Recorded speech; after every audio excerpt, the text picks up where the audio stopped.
News પોર્ટલની સાથે હું છું સાજી પુત્રી નિશા અંબલિયા. મિત્રો, ચોમાસાની શરૂઆત થઈ ગઈ છે અને ધીમે ધીમે બધા શહેરોમાં, પછી કચ્છ હોય, સુરત હોય, રાજકોટ હોય કે અમદાવાદ હોય, વરસાદી માહોલ બની ગયો છે. આપણે જોઈ શકો છો મારી પાછળ કે અત્યારે વરસાદી માહોલ છે.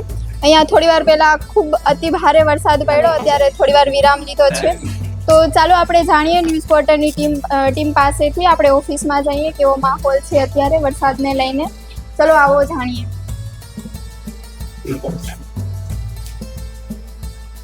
તો આ છે અમારા સહયોગી નિરાલીબેન મહેરિયા. નમસ્કાર. નિરાલીબેન, શું કહેશો વરસાદને લઈને કેવો માહોલ છે અત્યારે? ગુજરાતમાં 5 સિસ્ટમ સક્રિય થઈ છે, જેના કારણે સાર્વત્રિક વરસાદ જોવા મળી રહ્યો છે. કચ્છના અમુક વિસ્તારોને બાદ કરતા તમે વિંડીમાં જોઈ શકો છો સાર્વત્રિક રીતે વરસાદ જોવા મળી રહ્યો છે. પણ સૌથી વધુ વરસાદ દક્ષિણ ગુજરાતમાં છે. એમાં પણ વલસાડમાં જળબંબાકાર જેવી પરિસ્થિતિ સર્જાઈ છે અને ત્યાં રેડ એલર્ટ પણ જાહેર કરવામાં આવ્યું છે. વલસાડ સિવાય વાત કરીએ તો સુરત છે, તાપી, દમણ, આ તમામ જગ્યાએ રેડ એલર્ટ જાહેર કરવામાં આવ્યું છે. એના સિવાય અમદાવાદમાં પણ યલો એલર્ટ છે. અમદાવાદમાં આજે સવારથી જ છૂટો છવાયો વરસાદ જોવા મળી રહ્યો છે. સુરેન્દ્રનગરની વાત કરીએ તો સુરેન્દ્રનગર છે, ધાંગધ્રા છે, મોરબી, વિરમગામ, રાધનપુર, પાટણ જોઈ શકો છો તમે, મહેસાણા, તમામ જગ્યાએ આજે વરસાદી માહોલ છે. સિદ્ધપુર, ખેરાલુ, પાલનપુર, દાંતા, એટલે આખું ઉત્તર ગુજરાત, મધ્ય ગુજરાત અને દક્ષિણ ગુજરાત, સૌરાષ્ટ્ર વરસાદે બધું જ કવર કરી લીધું છે. બીજી એક વસ્તુ છે, કેટલાક લોકો સુપર અલનીનોની વાતો કરતા હતા, ખેડૂતોને ડરાવતા હતા, પણ અત્યારે તમે જોઈ શકો છો તમામ અફવા જેવું સાબિત થઈ રહ્યું છે. આખા ગુજરાતમાં વરસાદ જોવા મળી રહ્યો છે. કેટલીક જગ્યાએ રેડ એલર્ટ્સ પણ અપાયા છે. હવે આની આંકડાકીય જે માહિતી છે એ અમારા જે સર છે, જે અમને છુટ્ટી નથી આપી રહ્યા, એ તમને આપશે. દાલવાડા માટે કીધું શું થયું?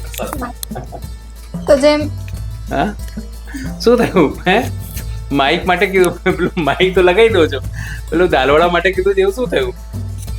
મંગાયા છે. ક્યારે આવશે તમારા દાલવાડા? જો દાલવાડા માટે કીધું છે વરસાદમાં, મંગાયા છે, પણ ખબર નહીં કે આ લોકો આવતા નથી. પણ આંકડાની વાત કરીએ તો તમને કહી દઉં, જો SCOC છે એટલે કે સ્ટેટ ઇમરજન્સી ઓપરેશન સેન્ટર જે છે ગુજરાત સરકારનું, એમાંથી જે સમયાંતરે માહિતી આવતી હોય છે. અને જો જિલ્લાવાર માહિતીની તમને હું વાત કરું તો સૌથી પહેલાં પોર્ટ વોર્નિંગ અપાઈ છે. પોર્ટ વોર્નિંગમાં 10 નંબરનો સિગ્નલ જે છે લગાવાયો છે. જે મછુઆરાઓ છે કે માછીમારો છે તેમને દરિયો ન ખેડવાની સલાહ આપવામાં આવે છે, કારણ કે હવા જે છે પવનની ગતિ વધારે હોય છે. સાથે જો જિલ્લાવારની આગાહીની તમને વાત કરું તો 11 તારીખ સુધી, 7 તારીખ એટલે આજથી લઈને 11 તારીખ સુધી જે છે એ આગાહી અપાઈ છે. કયા જિલ્લાઓમાં? તો બનાસકાંઠા, પાટણ, મહેસાણા, સાબરકાંઠા, ગાંધીનગર, અરવલ્લી, ખેડા, અમદાવાદ, આણંદ, પંચમહાલ, દાહોદ, મહીસાગર, વડોદરા, છોટાઉદેપુર, નર્મદા, ભરૂચ, સુરત અને ડાંગ, નવસારી, વલસાડ, તાપી, દમણ, દાદરાનગર હવેલી, સાથે ભાવનગર. આ જે હું તમને કહું છું, ભાવનગરની વાત કરું, હું તમને દાદરાનગર હવેલી, દમણ, તાપી, વલસાડ, નવસારી અને ડાંગની વાત કરું તો, અને સુરતમાં ત્યાં ભારેથી અતિ ભારે વરસાદની આગાહી આપવામાં આવી છે. સાથે 11 તારીખ સુધી મેં તમને કીધું એ પ્રમાણે છૂટાછવાયા વરસાદ એ આવતા રહેશે. બીજી તમને વાત કરું તો ક્યાં ક્યાં વરસાદ આજે વધુ વરસ્યો છે એના આંકડા પણ જે ગુજરાત સરકાર છે એ મોકલતું હોય છે. સામાન્ય રીતે જો હું તમને વાત કરું તો રાજ્યમાં છેલ્લા 24 કલાકમાં 34 જિલ્લાના 225 તાલુકામાં વરસાદ પડ્યો છે. 24 કલાકમાં સરેરાશ 28.9 mm એટલે કે લગભગ 1 ઇંચથી વધુ વરસાદ જે છે દેખાયો છે. નંબર ઓફ રેન તાલુકામાં 43 તાલુકા છે. ડિસ્ટ્રિક્ટની વાત કરીએ જો તમે તો વલસાડ ટોપ 5 વલસાડ જે કહેવામાં આવે છે, જેમાં વલસાડ, સુરત, જેમાં વાપી, કામરેજ, પારડી, ઉમરગામ અને ઘોઘા, આ 5 તાલુકાઓ છે જેમાં સૌથી વધારે વરસાદ, જેમાં વાપીમાં 8.58 ઇંચ એટલે કે લગભગ 8.5 ઇંચ વરસાદ જે છે એ 24 કલાકમાં નોંધાયો છે. એ સિવાય સવારે 6 થી સાંજના 4 કલાક સુધી જો હું વાત કરું તો ત્યાં પણ તમે જુઓ, કામરેજમાં 12 ઇંચ વરસાદ, સુરત સિટીમાં 10 ઇંચ વરસાદ, પલસાણા સુરતમાં જ વાત કરીએ તો 8 ઇંચ વરસાદ, નવસારીમાં જો હું તમને વાત કરું તો લગભગ 7.5 ઇંચ કરતાં વધુ વરસાદ થયો છે. રાજ્યમાં જો ડેમોની સ્થિતિની વાત કરીએ, જે નવા પાણી નીર આવ્યા હોય, તો સરદાર સરોવર નિગમ લિમિટેડનો હાલ સંગ્રહ જે છે તે 2,17,168 MCFT એટલે કે મેટ્રિક ક્યુબિક ફીટ જે પાણી છે ત્યાં, અને એની જે સંગ્રહ ક્ષમતા છે એ 65.01% થઈ છે. એટલે પાણી જે સામાન્ય સ્થિતિમાં વધ્યો છે. રાજ્યના 206 જળાશયો છે નાના મોટા. એમાં જો હું તમને વાત કરું તો એની અંદર પણ 2,25,126 MC ફૂટ જે મેટ્રિક ક્યુબિક ફીટ છે એ પાણીની ક્ષમતા છે, પણ 40%. હવે 100% જે ભરાયેલા 5 ડેમો છે જે હાઈ એલર્ટ ઉપર છે. હાઈ એલર્ટ ઉપર 11 જે ડેમોની વાત કરવામાં આવી છે. 70 થી 100 જે ટકા ભરાયેલા ડેમોની સંખ્યા 17 છે. અને જે તમને વાત કરું 50 થી 70 21 અને 25 થી 50 54, 25 થી નીચે હોય 109. હવે હાઈ એલર્ટમાં 11 ડેમો છે અત્યારે જે પાણી ફૂલ ભરાઈ ગયા હશે.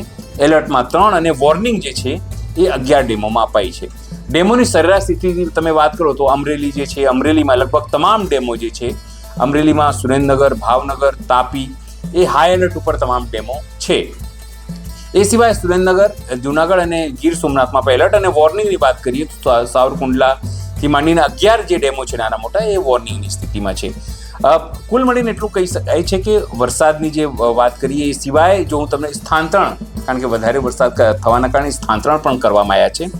હા, જે સ્થળાંતરણ જે છે એ કરવામાં આવ્યું છે. એમાં અમરેલીમાં 641 લોકોનું અને રેસ્ક્યુ જે છે 76 લોકોનું કરવામાં આવ્યું છે. એ સિવાય ગીર સોમનાથમાં 480 લોકોનું જે છે સ્થળાંતરણ કરવામાં આવ્યું છે અને 12 લોકોનું રેસ્ક્યુ. કુલ મળીને એવું કહીએ આણંદ, જુનાગઢ, નવસારી, પોરબંદર, તાપી, ભાવનગર મળીને ટોટલ સ્થળાંતરણ છે એ 1578 લોકોનું અને 134 લોકોનું જે છે સરકારે એટલે કે રેસ્ક્યુ ટીમે જે છે રેસ્ક્યુ કરેલું છે 134 લોકોને. NDRF અને SDRFની ટીમો જે છે એ તૈનાત કરવામાં આવી છે. કુલ મળીને 27 જે SDRF પ્લાટૂન છે અને NDRFની 2.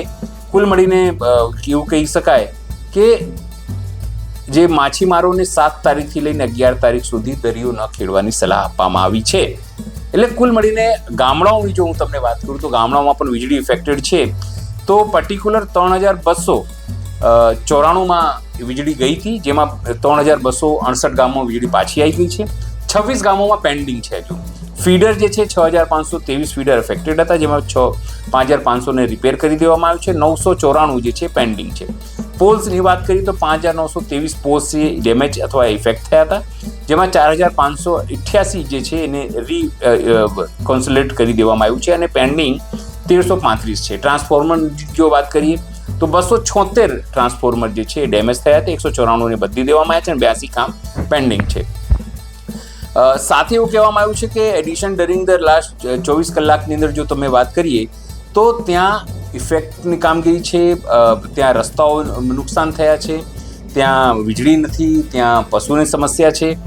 એવા લગભગ જે ગામડો છે એ પેન્ડિંગ 26 ગામો એમાં છે જ્યાં હજુ પણ તેઓ ઇફેક્ટેડ છે. આમ અલગ અલગ રસ્તાઓની જો હું તમને વાત કરું, ટોટલ રસ્તાઓ જે છે એ કુલ જો સ્ટેટ હાઈવેની વાત કરીએ તો 4 અને અન્ય માર્ગ 14, એમ ટોટલ મળીને 347 માર્ગો જે છે એમાં નેશનલ હાઈવે પણ આવી ગયું. એ તમામ બંધ છે અથવા તો નુકસાન છે. રૂટોની વાત કરીએ બસની તો લગભગ 1,99,600 કહેવાય કે રૂપિયાની આવક જે છે નુકસાન થયું છે. કારણ છે કે ટ્રીપ જે છે લગભગ 69 ટ્રીપ જે છે 79 ટ્રીપો જે છે એ બંધ થઈ છે. બસો જે છે એની વાત કરવામાં આવે અને અલગ અલગ જે રૂટો છે અમદાવાદ, અમરેલી, ભરૂચ, વડોદરા, ભાવનગર, હિંમતનગર તમામની જે રૂટો છે બસો છે ઇફેક્ટ થઈ છે. મેપ બતાવવાનો પ્રયત્ન કરીશ, સહયોગીને કહીશ કે જો કઈ રીતે આખું મેપ છે. આ મેપ તમે જુઓ, આ ભાવનગર રેડ, સુરત રેડ, તાપી, ડાંગ, નવસારી, વલસાડ આ તમામ જે છે રેડમાં સ્થિતિમાં છે. એટલે કે અહીંયા ખૂબ હેવી વરસાદ છે. સાથે આ 8 તારીખનું છે, આ 9 તારીખનું છે અને પછી આ સ્થિતિ છે કે ભાઈ શું કેટલું નુકસાન થયું, શું થયું એની બધી વસ્તુ છે. કુલ મળીને એટલું જરૂરથી કહી શકાય છે કે આ નુકસાની છે. અમારા સહયોગી ખબર નહીં કંટાળીને જતા રહ્યા છે. ક્યાં ગયા છો? હવે તમારો વારો છે. ક્યાં ગયા? હવે તમારો આ કંટાળીને કેટલું બોલશે સાહેબ? કંટાળીને નિશા જતી રહી છે. હવે તમારો વારો છે, તમે કન્ટિન્યુ કરો, હવે પૂરું કરવાનું. ધન્યવાદ સર, તમે આપણા દર્શકોને એટલી બધી માહિતી આપી. કંટાળીને ક્યાં જતા રહ્યા હતા? સર પાણી પીવા. અચ્છા એવું છે, બોલતો હું તો પાણી તરસ તને લાગતી હતી. તો ધન્યવાદ સર. ધન્યવાદ. તો જેમ નિરાલીબેને જણાવ્યું કે આ શહેરમાં કેટલો વરસાદ છે, કચ્છ હોય, રાજકોટ હોય, સુરત હોય કે અહેમદાબાદ કે ગામડાના ગમે એ જે સૌરાષ્ટ્ર હોય એમાં કેટલો વરસાદ પડે કયા શહેરમાં, એ બધું નિરાલીબેને આપણે માહિતી જણાવી છે. અને સરે આંકડાકીય માહિતી જણાવી કે કયા શહેરમાં કેટલા ઇંચ વરસાદ પડ્યો હતો અને પડશે. તો આવી જ માહિતી તમારે આ વિડીયો આગાહી વિશે જોવા હોય તો મારી કોમેન્ટ બોક્સમાં કોમેન્ટ કરી જરૂરથી જણાવજો. અમદાવાદથી સહયોગી વૈભવ સાથે હું નિશા આંબલિયા.